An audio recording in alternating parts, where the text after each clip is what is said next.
Hey, it's Bethany. Before I get into today's Essential Rock for Leadership, I wanted to give you an update on an exciting new opportunity.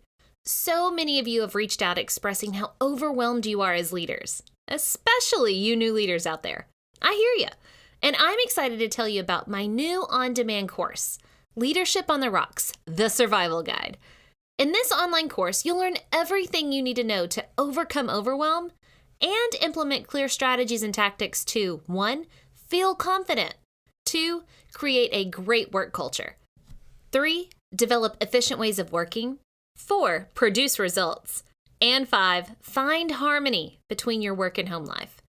Most leadership courses are all theory, but that's not how we roll at Leadership on the Rocks. We'll cover the most essential leadership strategies and tactics that you can implement at work tomorrow. I'll be unlocking the course soon, so be sure to join the waitlist so you can receive all the free resources I'm giving away to help you overcome the overwhelm in leadership. Plus, you'll get your loyal listener discount when the course unlocks. So go to my website, leadershipontherocks.com/survival guide. That's leadershipontherocks.com/survival guide. And click the Join the Waitlist button, or click on the link in the show notes. And then shocker, they struggle because we didn't equip them with the skills they need. But the typical response from us that empowered them is not ownership for setting them up for failure. Oh no. Our typical response is frustration at the lack of their know-how in leading, responding, and making good decisions. Oh my gosh, it's partly our fault. We didn't prepare them.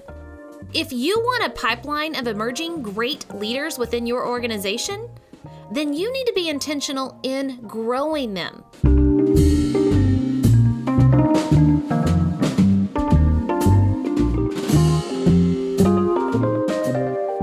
This is the Leadership on the Rocks podcast, where we equip and empower leaders like you to thrive in and create harmony between your professional and personal lives. I'm your host, Bethany Reese. And in today's episode, we're going to learn how to grow the leadership capacities of others and build a pipeline of great leaders. We've now come to the end of our journey out of the waves of circumstance that keep us so stressed and up the mountain to the essential rocks. And now, drum roll please, the 8th and final essential rock, the essential rock of leadership. Now, some of you may be scratching your head thinking, wait, Bethany, isn't leadership what all the other essential rocks are about? And the answer to that is yes. Essential rocks 1 through 7 are about growing the essential leadership qualities in you and your organization so that you can rise above the turbulent waves of circumstance and stand firm in any storm that you face. But the essential rock number 8 of leadership is about passing those essential rocks and skills on to others. It's about being intentional and growing the leadership capacities of others and building a pipeline of great leaders. As an essential influencer, you need to continue paying it forward, pouring your wisdom and knowledge out through mentoring the next generation of leaders. You see, essential rock number 8 isn't looking inward at our own leadership, but it's about looking outward and being intentional with our influence on the people around us. It's about modeling how to build your life and leadership on the essential rocks by positively influencing the way that they think, behave, and work. Again, it's about being intentional in mentoring young leaders. We are so quick to empower people these days that we say, go forth and be successful. But we don't ever stop and think, wait, did we equip them for this role or opportunity? Because here's the reality of getting a promotion at work. They'll give you a title, the pay, and the people, but they don't equip you to lead at all. And then you step into that promotion completely overwhelmed with the realities of leadership and you feel like a complete failure. Our failure to equip people is a hard truth organizations and we as individuals need to deal with immediately. Seriously, think about a time you empowered someone to do something, and maybe it was lead a project at work or run a program or heck, even sending your 18-year-old child out into the world. And then shocker, they struggle because we didn't equip them with the skills they need. But the typical response from us that empowered them is not ownership for setting them up for failure. Oh no. Our typical response is frustration at the lack of their know-how in leading, responding, and making good decisions. Oh my gosh, y'all. It's partly our fault. We didn't prepare them. If you want a pipeline of emerging great leaders within your organization, then you need to be intentional in growing them.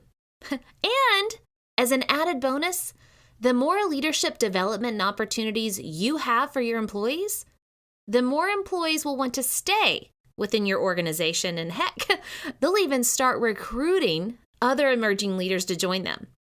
Now that sounds like the business culture every professional wants to work for. A culture that grows you as a leader and prepares you for the next step in your career. Unfortunately, that's not the reality in many organizations. It's time we, the current leaders and even head of households, stop and think. Did we ever build those in our care with the capacity of the essential rocks in order to set them up for success in those real life and leadership situations?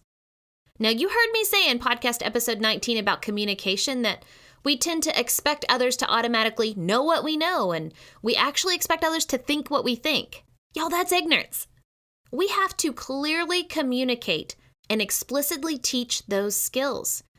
We have to explicitly teach our children and our individual contributors how to be leaders and how to respond to situations as leaders. Using the cop-out of, well, they should know, is a weak person's phrase who doesn't take responsibility for their role as a leader. Think about the difference between two individuals. They could be someone's child or someone's employee. But think about individual number one having a constant model and being explicitly taught in knowing their identity of who God made them to be, essential rock number one, and what their purpose is on this earth, essential rock number two. Think about the solid foundation this alone will build for those individuals and how a strong identity and purpose provides security, reassurance, and positive thoughts in their life. And now, think about individual number two, who never hears about how they're loved, valued, and how God created them for a great purpose. They're left to society to figure out who they are, or who they should be, and what they should do in order to add value to this earth. And society's opinions and trends shift so fast, the individual number two is constantly insecure as to whether or not they're on the right path. Now, continuing on with our essential rocks, individual number one has a positive role model for how to organize and structure chaos in this life through systems and processes, essential rock number three, and how to clearly communicate and resolve conflict, essential rock number four. Meanwhile, individual number two is never explicitly taught these skills and struggles with seeing the bigger picture and organizing the chaos around them, so they always seem to be in a hot mess. They're always involved in conflict and drama with others. Now, can you see where this is going with the two individuals? Individual number one had an intentional parent or mentor that modeled and explicitly taught the essential rocks and is helping their child or mentee build a solid foundation for life and leadership. Individual number one was shown the way to climb out of the ways of circumstance and build their house, if you will, on the rocks, high above the crashing waves. While individual number two is left on the beach, expected to just figure it out as they continue to work hard, but without the essential rocks guiding them. Y'all, they just keep building sandcastles in their life and in their leadership, and it only takes one wave of a bad circumstance to bring it all crashing down. Y'all, I feel like I'm preaching today, but I am so passionate about being intentional in modeling and explicitly teaching the essential rocks because of the positive effects it has on a person's mental health, their home life, and their work life, everything. These essential rocks, identity, purpose, systems and processes, communication, collaboration, stewardship, service, and leadership, they build a solid foundation so every individual and organization can withstand any storm that comes their way. As a leader, your job is to build leadership capacity in others, to increase their skill sets, mold their thinking, and to grow better leaders. John Maxwell says it best when he says that, quote, one of the greatest values of mentors is the ability to see ahead what others cannot see and to help them navigate a course to their destination, end quote. They need your guidance to help them navigate their course in building their life and leadership on the essential rocks. Help them gain wisdom and insights from watching you work through hard situations and from you explaining what you're feeling, thinking, and then the action that you're going to take and why you're going to take it. It's way too common for organizations and even families to not properly prepare the people in their care for what lies ahead. I mean, think about it. How many teenagers are turned loose in the world without proper mentorship and how to be responsible in things like personal finance? And how many individual contributors are promoted without having any mentorship as to what leadership really is and how to face the conflict that awaits for them on the other side of that promotion title change? Essential Rock number 8 is about being intentional in designing a leader mentorship program so that you and your organization are preparing the next generation of leaders. So how can current leaders become intentional in mentoring others in leadership? I believe there are 3 entry points into being intentional in growing leaders: spending time, modeling, and coaching. So let's get into the why and how of growing leaders.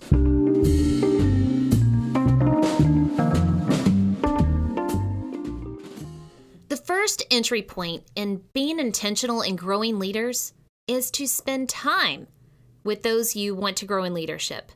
And my hope is that you actually want to grow every individual in leadership. And here's the truth. Knowledge and wisdom is just never transferred via osmosis. It happens through explicit teaching, modeling, and experience. And I'm sure you'll agree with me that yes, we should spend time with our individual contributors. Yeah, we know we need to spend time with others to grow their leadership skills. But to quote one of my favorite people, James Bishop, a leadership development guru, he says, I need to, or I should, is not a goal or a commitment. And before you know it, we're shoulding all over ourselves. Shoulding all over ourselves, y'all. James has such a way with words and puns, but it's so true. We know we should be intentional in growing leaders, but should is not a commitment to actually do it. So here's the reason spending time with others is entry point number 1. Unless you schedule it and structure it, it will never happen. If it's a priority to you, then schedule it. Schedule your priorities because other things will always creep in and steal your good intentions. Whew, I just dropped a truth bomb, y'all. I got to say that again. Schedule your priorities because other things will always creep in and steal your good intentions. So if growing emerging leaders and building a pipeline of future leaders, or heck, even just raising the leadership lid of every individual contributor on your team is important to you, then schedule the time to make it happen. So schedule leadership development time where you're building relationships with emerging leaders and explicitly teaching what leadership is and how it's applied in situations. Explicitly teaching leadership skills within a scheduled time with employees means that you're sharing the wisdom you've gained from your leadership experiences and the skills that you've gained from those experiences. So just schedule 5 minutes in your agenda to, as Stephen Covey would say, sharpen the saw, and intentionally discuss how you've grown in leadership recently, whether it's 5 minutes in a meeting or even a whole day experience. Schedule the time to be intentional in growing the leadership capacity of others by explicitly teaching leadership skills. All right, the second entry point to being intentional in growing leaders is to model quality leadership. Nothing infuriates me more than people who have expectations of others that they don't meet themselves. As a leader, your actions are always being watched. You're always setting the norm for what's allowed. And I'm infuriated by the number of people in leadership positions that say one thing and do another. You're totally undermining any respect and influence others have for you. People quickly and easily can spot a hypocrite And when you don't meet the expectations that you have for everybody else by modeling it, you're telling them it's okay to break your own standards. Listen to me, leaders. Lean in. You should be giving grace to your employees, not asking for it. You shouldn't be asking others to forgive you for being late or missing a meeting or not communicating well or losing your temper or not having integrity. You shouldn't be late. You shouldn't miss a meeting. You shouldn't communicate badly, lose your temper, and you should always, by God, you should always have integrity. When your employees have to constantly give you grace, you're exhausting them. You're not growing them as a leader. So model, or to use the old cliches, practice what you preach, because more is caught than taught. You're always on display and in the spotlight as to what leadership is about. You can be a good role model of what leadership can be by modeling the 8 essential rocks, or you can be a bad model by being a manager of status quo that has a J-O-B. And you don't always have to follow those bright line rules of expectations.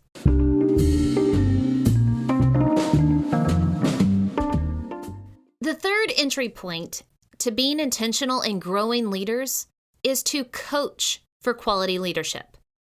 This is what exponentially produces growth in others. You've heard me talk about the power of coaching before in episode 20 when I talked about collaboration and building a coaching culture, because it seriously causes every person in the organization to grow better, stronger, faster. One of the biggest parts of coaching is helping people walk through scenarios and situations that they'll experience in real life or that they are experiencing in real life. It's the game field, if you will. Now, I was an instructional coach in an educational setting for several years, and when there were specific strategies or tactics that teachers wanted to learn, there were typically 3 phases we would walk through together in our coaching relationship. And I honestly believe these 3 phases work for coaching no matter the industry you're in.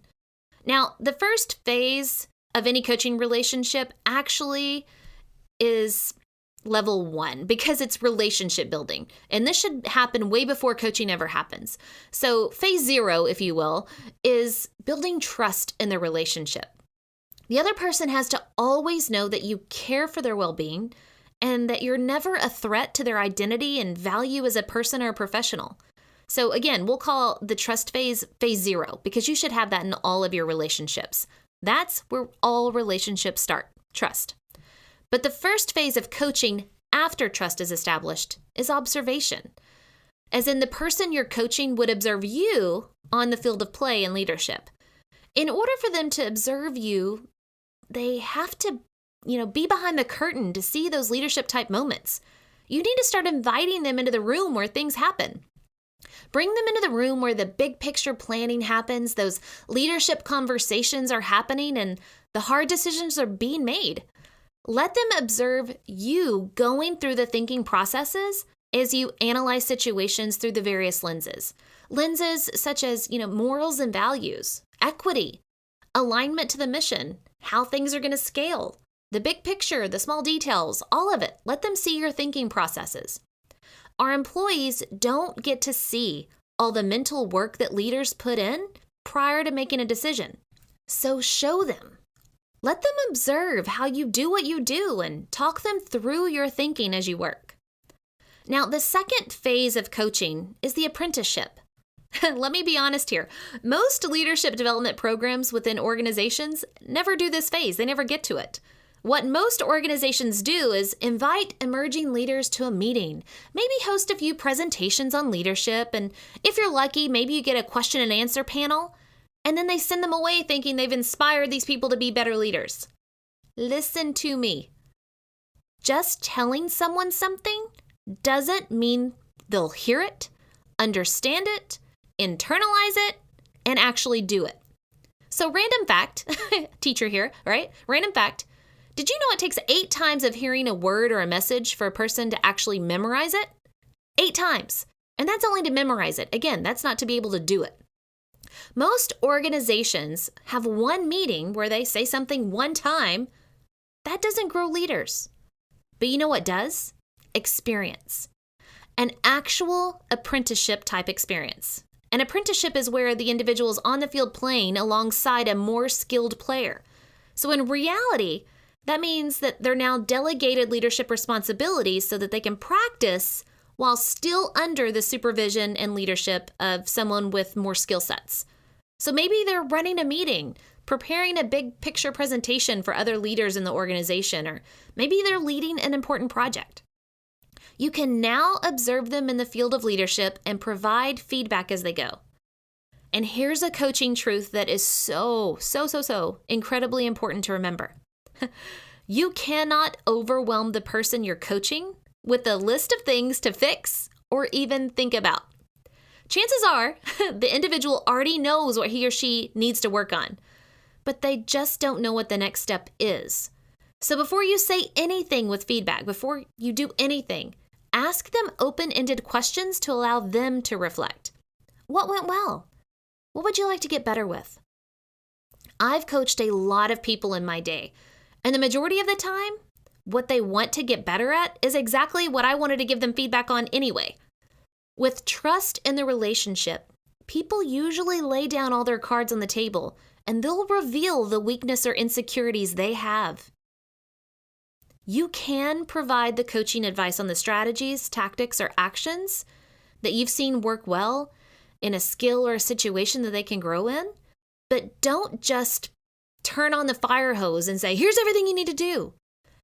Again, when coaching, ask open-ended questions like, what went well? What would you like to get better with?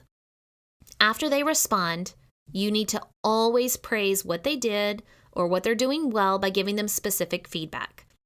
Specific feedback. Did you hear that? Specific. So for example, during this part of the presentation, you noticed that John's facial expressions seemed to have confusion about them. So you paused, and then you asked for questions which allowed him to express what he was confused about. Then you were able to clarify your point. That was a great example of being in tune with your audience to make sure your message is coming across clearly. Now that, my friends, is an example of specific feedback. But too often, people that are giving feedback say, oh yeah, your presentation was good, or hey, nice job. Those statements don't reinforce any positive actions, and they don't provide coaching for improvement whatsoever. So be specific. So with coaching, phase 0, this should happen before coaching ever starts, is building trust in the relationship. Phase 1 is allowing them to observe you and your thought processes. Phase 2 is observing them and then providing them specific feedback. All right, and now let's go to phase 3. Phase 3 is moving into a mentor relationship. You've coached a whole new generation of leaders by this point, so they're often leading others on their own. So you slide into the mentor role where you're checking in with them. You discuss their specific pain points or current situations that they're facing, and you provide guidance. Every person needs someone they trust to call and work through situations and decisions to be made. Do you think, CEOs have reached the pinnacle of leadership positions where they know it all? Heck no! Everybody needs a tribe of mentorship and support. CEOs, they support each other. Everybody needs a mentor or someone they can call, and everybody needs a tribe or support group. Now, I have a mentor and a support group. My mentor helps me walk through the hardest situations, and y'all, my support group is just downright fun. We meet monthly for dinner to share our journey in coaching, leadership, and entrepreneurship, and besides my family and my besties, they're my biggest cheerleaders for success. Okay, as we come to the end of Essential Rock number 8, leadership, let's recap on how to be intentional in growing leaders within your individual contributors, teams, departments, and organizations. There are 3 entry points to being intentional in growing leaders. The first entry point is spending time. Be sure to schedule time to build relationships with emerging leaders to explicitly teach and discuss leadership skills. The second entry point is modeling. As a leader, you are always in the spotlight of what is expected and tolerated as a leader. So practice what you preach about leadership and model it always. The third entry point is coaching, or where you walk others through scenarios and situations that they'll experience in real-life leadership. The phases for coaching are phase 0, trust in the relationship. Phase 1, observations of you leading.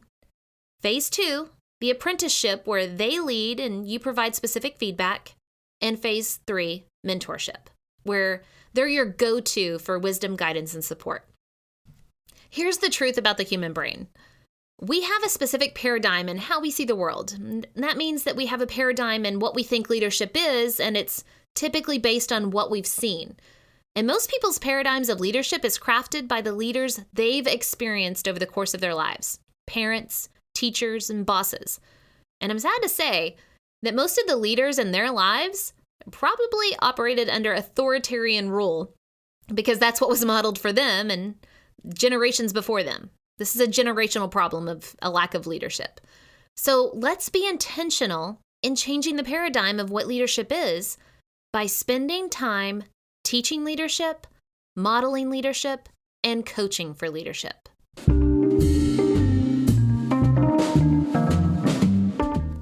Well, we've done it.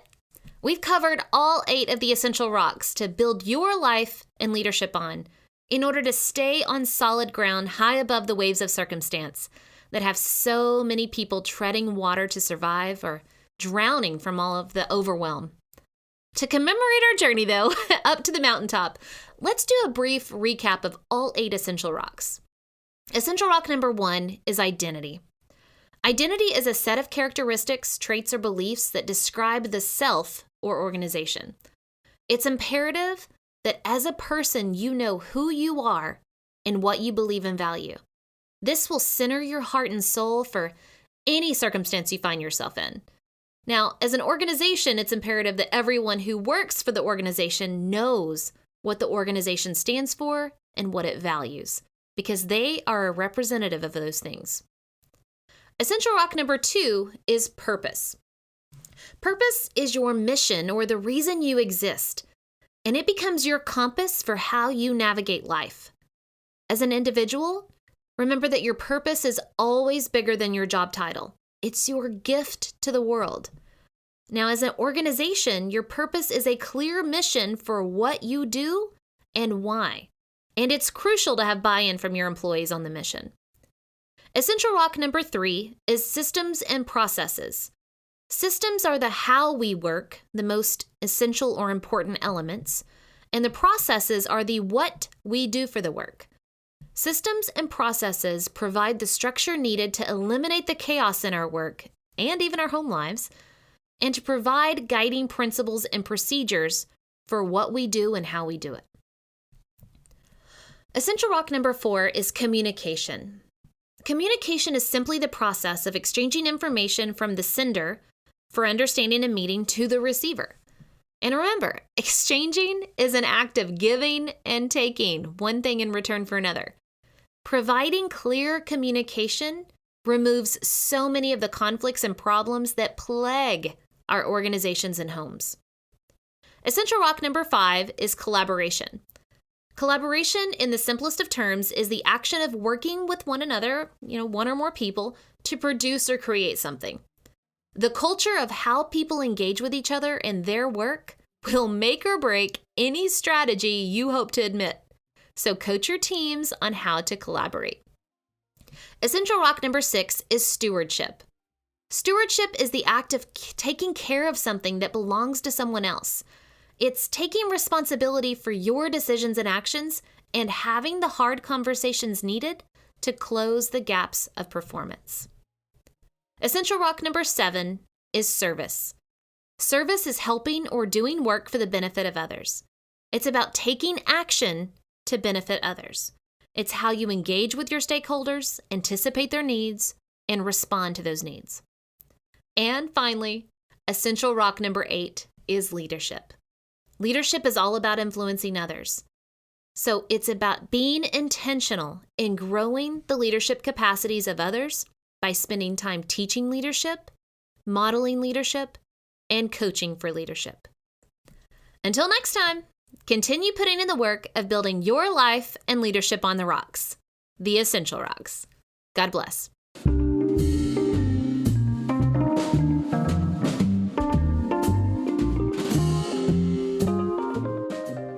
Remember, the most essential rock you can build your life and leadership on is the rock of Jesus Christ. Today's Bible verse comes from Deuteronomy chapter 6, verse 7. You shall teach them diligently to your children, and you shall talk of them when you sit in your house, and when you walk by the way, and when you lie down, and when you rise.